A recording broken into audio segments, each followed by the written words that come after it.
புதுச்சேரி சோலைநகர் பகுதியில் ஓடும் கழிவுநீர் வாய்க்கால் தூர்வாரப்படாததால் சாதாரண மழை பெய்தாலே மழைநீர் சாலைகளில் தேங்கி வீடுகளுக்குள் செல்வதால் அப்பகுதி மக்கள் மிகுந்த சிரமத்திற்கு ஆளாகியுள்ளனர்.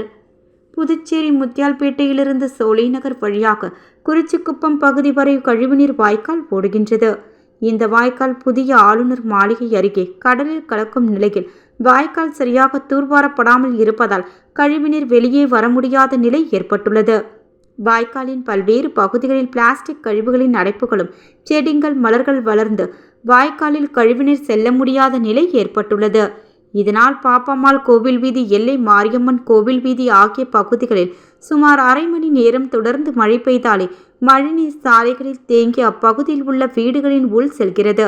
இதனால் அப்பகுதியில் உள்ள மக்கள் பெரும் சிரமத்திற்கு ஆளாகின்றனர்.